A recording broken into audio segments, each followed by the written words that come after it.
Despite The Force Awakens strongly echoing the original trilogy's plot points, it was a massive financial success and got the general public on board with a mainstream return of the Star Wars franchise. My hope from there on was that the nostalgia overload was confined to The Force Awakens, and its sequel would go in bold new directions that would help this trilogy stand on its own merits. Whether or not it was successful in doing that was subject to spirited discussion. Hostile discourse in the Star Wars fandom is nothing new, but when it came to this movie, it got especially toxic. The loudest voices would tell you it was either a masterfully crafted breath of fresh air or an absolute train wreck. It's been nearly 5 years since the film came out, so I'm hoping the worst of the vitriol has died down. But if the prequel trilogy is any indication, Star Wars fans know how to hold a grudge. No turning back now. This is Star Wars Episode 8, The Last Jedi.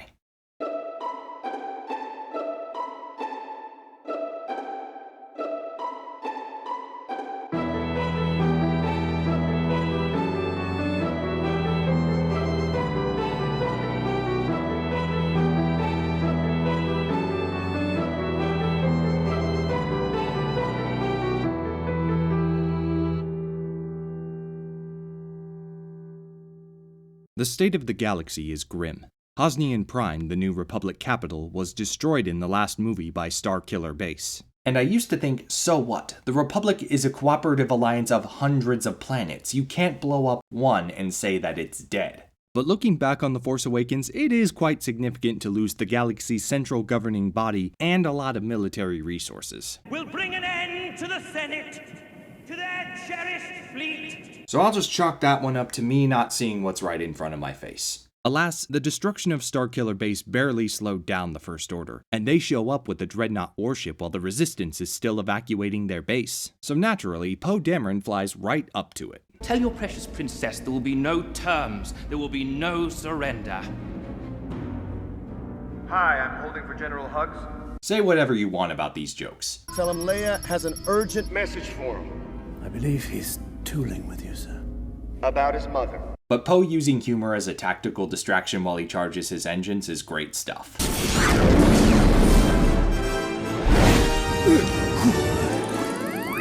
Poe wipes out their surface cannons, but rather than use that opportunity to escape, These things are fleet killers. We can't let it get away. Disengage now, Commander. That is an order. you'd think a general's order would mean something.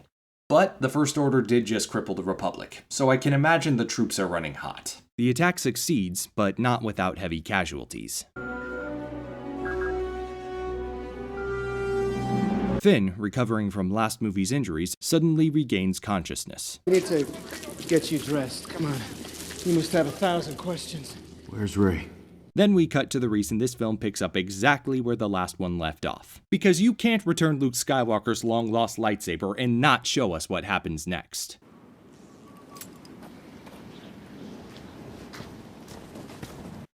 I will admit that was not my first guess. Luke's standoffish attitude brings about the wrath of Chewbacca. Chewie, what are you doing here? Long story we'll tell you on the Falcon. Where's Han? Unfortunately, the loss of his friend and a galaxy in peril doesn't sway him to action. I think what? I'm gonna walk out with a laser sword and face down the whole First Order? As cool as that would be, no. It's to calm down the galaxy, put the First Order on edge, and help recruit more allies. And if a couple of Jedi get trained along the way, hey, that's just a bonus. Luke goes about his daily routine, basically trying to bore or disgust Rey into leaving. But Rey is drawn to a set of books sitting in a tree. The original Jedi texts. Just like me, they're the last of the Jedi religion. Which finally piques his interest. Why are you here, Rey from nowhere? Something inside me has always been there. I don't know what it is, or what to do with it. And I need help. I will never train another generation of Jedi. We knew Kylo Ren brought down the new Jedi Order and Luke went into exile because of it. Turns out there's a little more to that than shame. It's time for the Jedi to end. I'll give them this. That line made waiting for this movie unbearable. Back with the Resistance, Poe is demoted for his reckless actions. There are things that you cannot solve by jumping in an X-Wing and blowing something up. There were heroes on that mission. Dead heroes. No leaders. But before he has time to dwell on it, the First Order catches up. Call it hindsight, but it's a really good thing they don't have the dreadnought anymore. The Resistance will run out of fuel if they jump to lightspeed again, so they decide to make a stand. Unfortunately, Kylo Ren just got a bad performance review. I killed Han Solo. You were unbalanced. Bested by a girl who had never held a lightsaber. You failed! You're just a child. In a mask. So he's in a bit of a mood right now.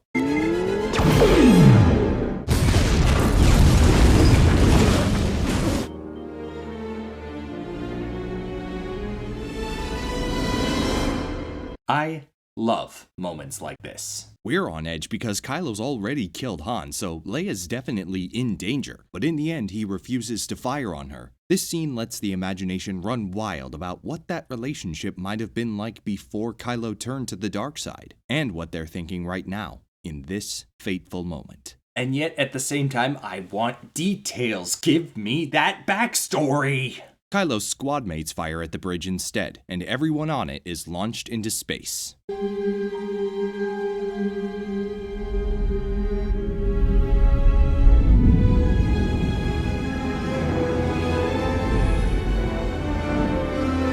This is absolutely a jump the shark moment. Force users are durable, but even seasoned Jedi could be harmed or killed by mundane things. Plus, it's the vacuum of space. This is Star Wars, not Jimmy Neutron. The Resistance fleet is just fast enough to keep a safe distance, but not enough to escape outright. Keep up the barrage. Let's at least remind them that we're still here. That is quite sadistic. Points for good villainy. While Chewbacca gets guilt-tripped about eating the local wildlife, Luke slips aboard the Millennium Falcon. Yes. Yeah, I know. It's one thing to ignore Chewbacca and some random lady, but it is another to try and explain your terrible life choices to the equivalent of your faithful dog. I wish I could make you understand. But I'm not coming back. Help me, Obi-Wan Kenobi. You're my only hope. 3 lessons. I will teach you the ways of the Jedi. And why they need to end. With Leia in a coma and most of their leadership lost to space, Admiral Akbar, all our leadership, they're gone. We were robbed, I tell ya. Vice Admiral Holdo takes command. In every corner of the galaxy, the downtrodden and oppressed know our symbol, and they put their hope in it. This resistance must survive. That is our mission. And quickly toes the line with Poe. We need to shake them before we can find a new base, so what's our plan? Our plan, Captain? Not Commander, right? I can totally understand why she'd want to keep Poe at arm's length. What I don't appreciate is that she's treating him like a child. You can call me whatever you like. I just want to know what's going on. Of course you do. I've dealt with plenty of trigger-happy flyboys like you. You're impulsive, dangerous, and the last thing we need right now. I could tell you the plan and alleviate your concern, but instead, I'm just going to remind you that you've been a very bad boy. Finn picks up the cloaked beacon intended to guide Rey back to the fleet and heads for the escape pods, but is held up by Rose Tico, the sister of the bomber who destroyed the Dreadnought at the cost of her own life. What you did on the Starkiller base? When we heard about it, my sister Paige said, "Rose, it's a real hero. Know right from wrong and don't run away when it gets hard," she said. Awkward enough for you yet? How about this? Just this morning, I've had to stun 3 people trying to jump ship in this escape pod. What? Then she realizes what Finn is up to and tases his ass. We can't outrun the First Order fleet. We can jump to light speed. Well, they can track us through light speed. How do you like them apples? The spectrum of emotions on display makes for a very thorough character introduction. The scene juggles all of this without feeling rushed or inconsistent, and this chance meeting is a catalyst for the next major plot development. Hyperspace tracking is new tech, but the principle must be the same as any active tracker. But who knows where the breaker room is on a Star Destroyer? The guy that used to mop it. If I can get us there, I can shut their tracker down. On a technical level, this is one of my favorite scenes in the movie. They bring their findings to Poe. The First Order is only tracking us from 1 destroyer. How do we sneak the 2 of you onto Snoke's destroyer? We steal clearance codes. No, they're biohexacrypt and re-scrambled every hour. We can't get through their security shields undetected. Nobody can. and try to outsource some help. Of course I could do it, but I can't do it. I'm a little tied down right now. This scene plays like the movie was almost finished, and then Lucasfilm thought, oh shoot, Maz Kanata was important in The Force Awakens. We should probably give her something to do. There's exactly one guy I trust who can crack that kind of security. You'll find him with a red plum bloom on his lapel, rolling at a high-stakes table in the casino on Canto Bight. After Rey experiences a very unwelcome wake-up call. You're not doing this. The effort would kill you. What's that about? It's time for the first lesson. What is the Force? It's a power that Jedi have that lets them control people and make things float. Impressive. Every word in that sentence was wrong. As much as I love that gag, this scene becomes great when it really gets going. What do you see? The island. Life. Death and decay that feeds new life. Most explanations of the Force tend to just parrot the original. The Force is what gives the Jedi his power. It moves through and surrounds every living thing. It surrounds us and penetrates us. It binds the galaxy together. But Luke's words? The Force is not a power you have. It's the energy between all things, a tension, a balance that binds the universe together. The visuals. Warmth. Cold. Peace. Violence. Rey gaining clarity. And inside you. Inside me. That same Force. A New Hope told us what the Force was, and our imaginations did the rest. Through this sequence, we get the closest we've ever been to knowing what it's like to feel the Force. Not to mention it provides something I've always wanted to see in Star Wars. A more neutral view of the Force. Beneath the island, a dark place. Balance. Powerful light, powerful darkness. Great to witness, if only for this scene. Rey has a strong reaction to the darkness she senses. It's calling me. Resist it, Rey. Rey! Which leads to new insight about Luke. You didn't even try to stop yourself. But I didn't see you. You've closed yourself off from the Force. The Force surrounds everything, so I don't really know how one would cut themselves off from it. Although that does kind of explain how Luke stayed so well hidden despite everyone looking for him. With Lieutenant Connix covering for them, Finn and Rose fly to Canto Bight with BB-8 to find the Master Codebreaker. Finn is taken by the flash and glamour until Rose pulls back the curtain. My sister and I grew up in a poor mining system.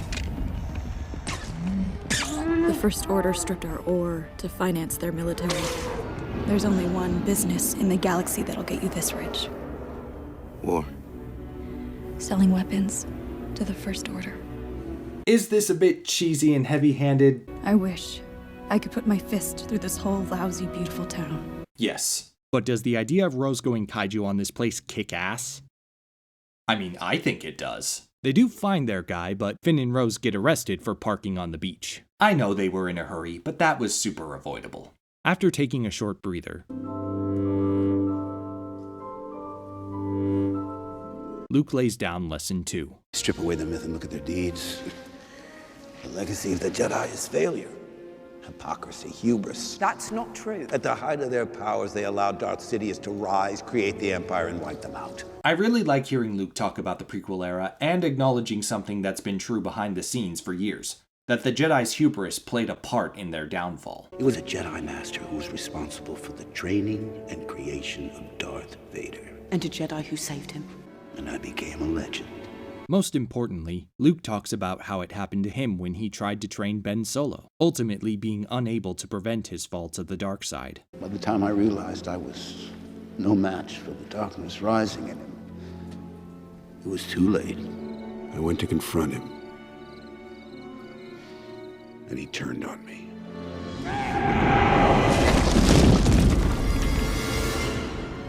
I failed. Because I was Luke Skywalker. A legend. Rey doesn't want Luke to give up, for reasons both altruistic and personal. The galaxy may need a legend. I need someone to show me my place in all this. So she gives him a pep talk. You didn't fail Kylo. Kylo failed you. I won't. Having failed to meet the codebreaker, Finn and Rose get help from their shabby-looking cellmate, DJ. If the price is right, I can break you into old man Snoke's boudoir.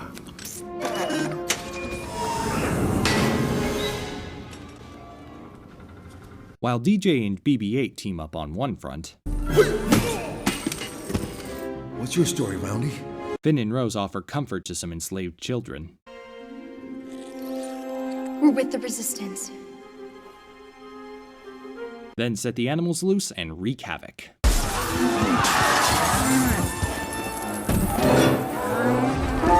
The Canto Bight section of the film tends to get a lot of flack. If you're not a fan of it, I can't say I blame you. It doesn't hit very many emotional sweet spots, it slows down the movie a bit, and again, it's kind of cheesy. It was worth it though, to tear up that town. Go. Now it's worth it. On the other hand, it does well to service Rose's character by giving her some catharsis. Stop enjoying this! Stop enjoying this! In the end, I don't mind it much, but it definitely could have been streamlined.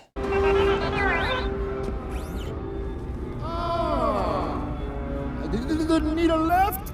While Luke is giving the Force another chance, Rey confronts Kylo about Han's death. Why did you kill him? I don't understand. No, your parents threw you away like garbage. They didn't. They did, but you can't stop needing them. Oh, snap! Looking for them everywhere, in Han Solo, now in Skywalker. We're gonna come back to this. This is followed by Kylo's version of what happened with Luke. He had sensed my power, as he senses yours. And he feared it.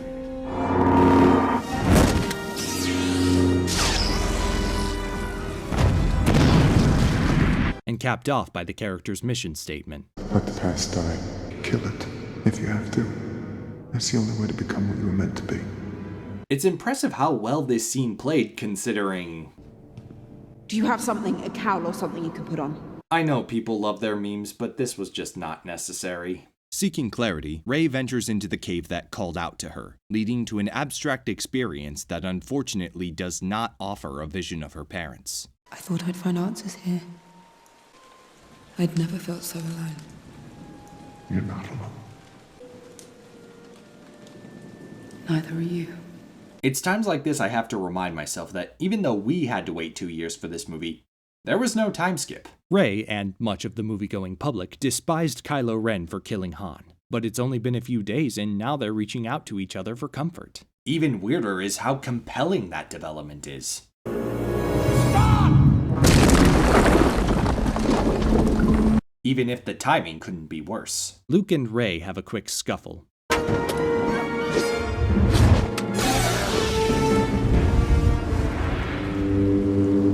And then we get the most accurate version of the flashback. He would bring destruction and pain and death, and for the briefest moment of pure instinct, I thought I could stop it. It passed like a fleeting shadow, and the last thing I saw were the eyes of a frightened boy whose master had failed him. This is the apex of critique against Luke's character in this movie. The moment many fans declared, "This isn't my Luke Skywalker." They couldn't accept that the Jedi who saw the good in Darth Vader would consider murdering his own nephew, even as a fleeting thought. And even though I don't consider it blasphemy that Luke Skywalker could make a mistake like this scenario is partially a byproduct of what came before it. Luke's exile was set up in The Force Awakens, so that's the story that had to be told. If he just agreed to come back with minimal coaxing, being exiled in the first place would feel pointless. It had to come with heavy baggage. A lot of people don't like that Luke did this, but it makes sense for the story that he would have a hard time facing Han and Leia after nearly succumbing to the urge to murder their son. But Rey sees a way forward. I saw his future, as solid as I'm seeing you. If I go to him, Ben Solo will turn. Don't do this.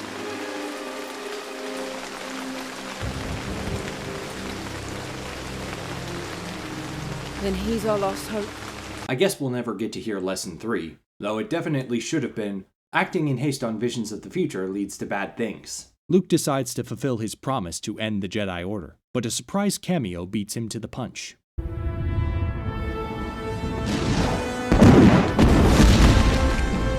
That's a lot of interference in the physical world for a Force ghost.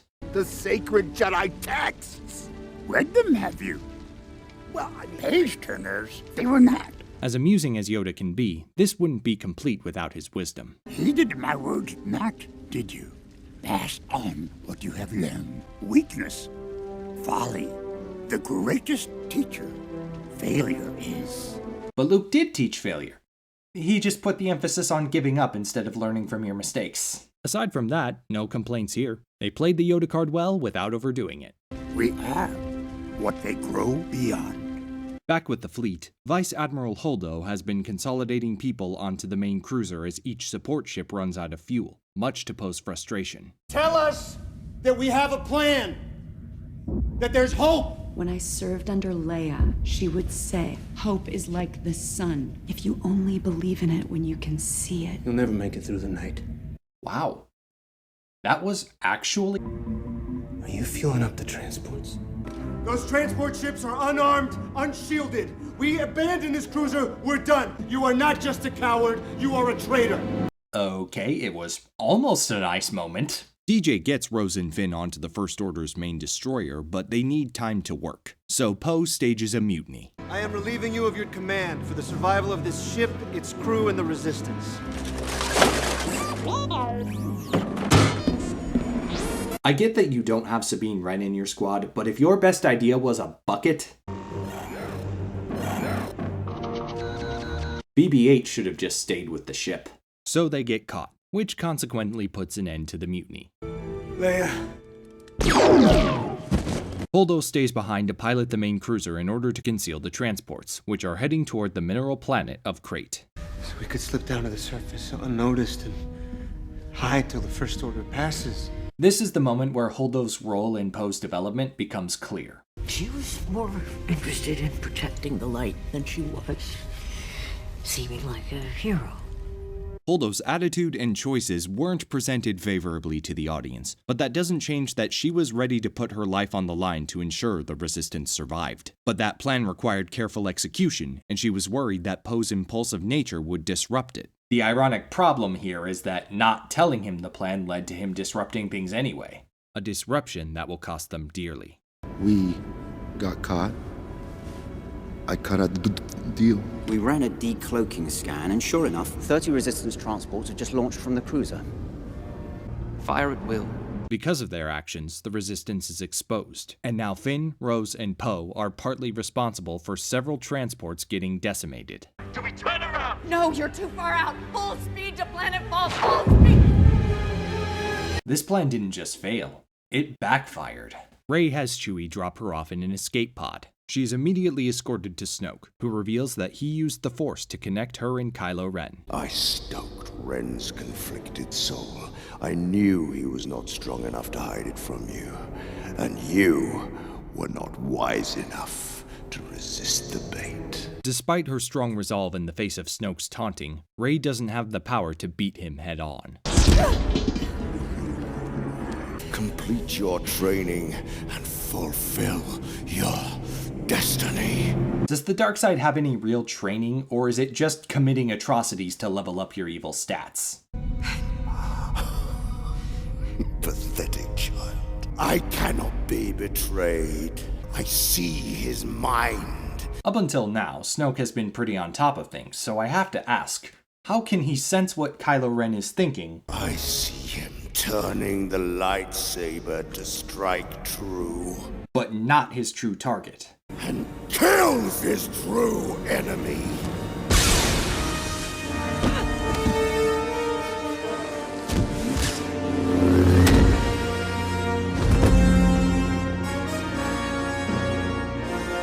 Regardless, it's an epic turning point that triggers a really satisfying fight sequence, both for cool action moments like this,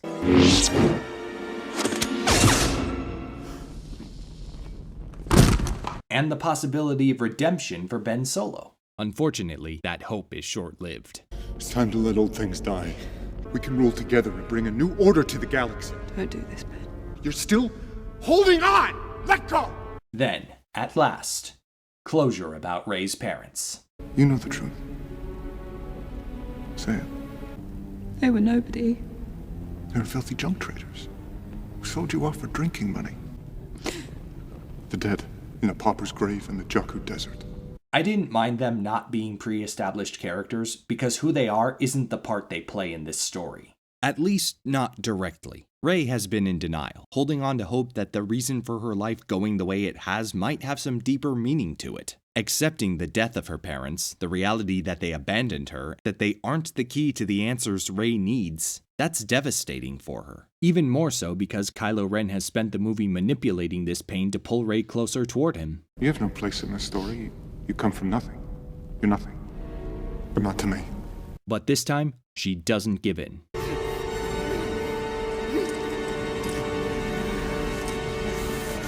The movie has now united all points of tension. Finn and Rose are about to be executed, Rey and Kylo are fighting for the lightsaber, the Resistance transports are getting obliterated, and then, the Holdo maneuver.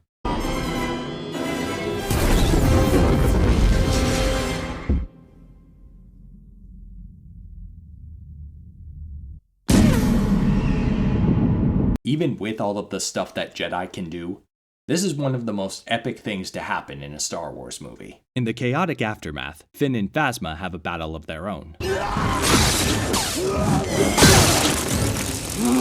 Facing his former captain is a great climax for Finn's arc in this movie. I only wish they had done more for Phasma. I've read supplemental material about her, and it bites that our best look at Phasma's true character in the movies was ultimately a deleted scene. When I put a gun to your head, you shut down Starkiller shields. Who would believe a story like that?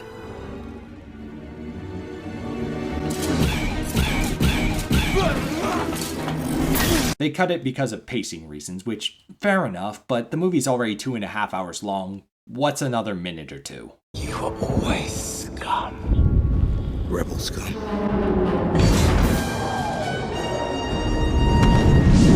After Hux misses a chance to assassinate Kylo Ren, What happened? The girl murdered Snoke. the First Order lands on Crate with walkers and a giant cannon. Miniaturized Death Star tech. It'll crack that door open like an egg.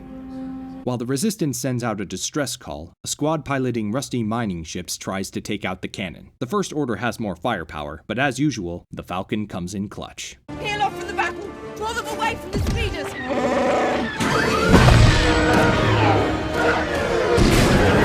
She drew them off! All of them! Oh, they hate that ship! Unfortunately, this doesn't quite even the odds, so Poe orders a retreat, obviously to show that he's learned his lesson about when not to fight. Meanwhile, Finn has learned the exact opposite lesson.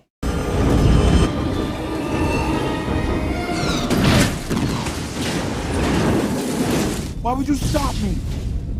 I saved you. Tell me. To say that the vibe I was getting from Finn and Rose was not leading to this might be one of the few things about this movie that the divided fanbase can agree on. And then, when all seems hopeless, They've heard us, but no one's coming. Enter Luke. I came to face him, Leia, and I can't save him. I know my son's gone. No one's ever really gone. Kylo Ren meets him on the ground. The Resistance is dead. The war is over. And when I kill you, I will have killed the last Jedi. Which gives the Resistance time to slip away, where Rey is waiting. The rebellion is reborn today. The war is just beginning. And I will not be the last Jedi.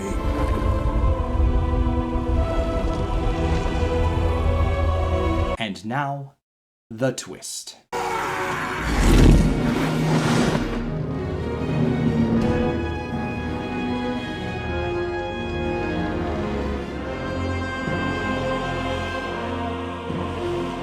Now, of course, there were several clues hinting that something was off. Luke looking younger, wielding the lightsaber that just got torn apart, not disturbing the mineral surface as he moved, the lightsaber blades never once touching each other, and of course not getting pulverized by lasers.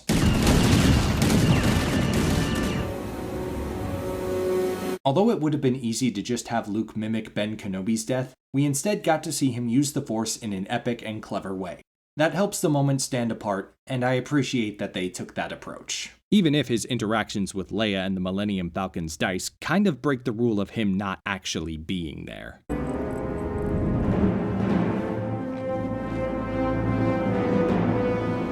Projecting himself across the galaxy ultimately takes its toll on the Jedi Master, but his sacrifice is softened by the sense of triumph.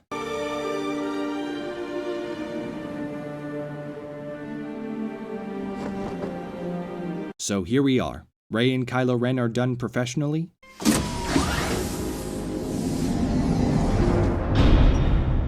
The Resistance escapes, and Luke is gone. How do we build a rebellion from this? We have everything we need. That's very optimistic considering what's left of the Resistance fits on board the Millennium Falcon. Honestly, this would have been a pretty good ending shot, but first we get to see the symbolic impact of Luke's sacrifice. Luke Skywalker, Jedi Master. This story emphasized the galaxy's need for hope, so showing that Luke's legendary actions is inspiring even these downtrodden kids is a great note to end on. Also, this kid using the Force was a pretty neat detail.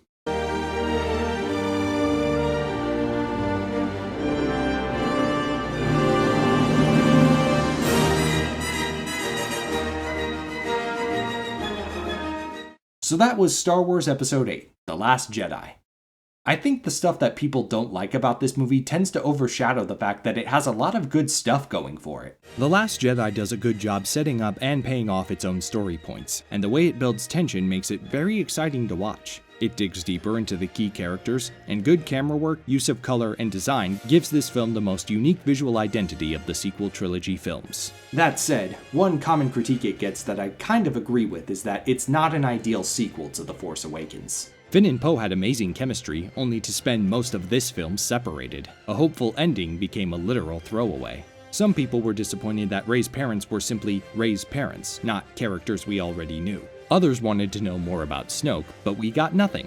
And then he died. And of course, Luke's portrayal in this film was quite controversial. There are a lot of layers in that conversation, so let me put it as simple as I can. This Luke... That Force does not belong to the Jedi. To say that if the Jedi die, the light dies is vanity. Can you feel that? Is way more interesting to watch than this Luke. If you choose the armor, you'll return to your friend, the Mandalorian. However, you will be giving into attachment to those that you love, and forsaking the way of the Jedi. It felt refreshing to see Star Wars look critically at the legacy of the Jedi and show a more neutral view of the Force. And I don't mind one bit that Luke Skywalker is the mouthpiece for that. Perhaps a slightly tweaked approach would have served the character better, but those scenes and Mark Hamill's performance were extremely engaging. There are a couple of things about this movie that I wish were different. I'm not a huge fan of DJ, mostly due to his weird mannerisms. He did have some great points about the futility of war. It's all a machine, partner. Live free, don't join. And his apathetic nature helped Finn realize that he could no longer just run from the fight against the First Order. They blow you up today, you blow them up tomorrow. It's just business. You're wrong. Maybe. DJ did what he was there to do.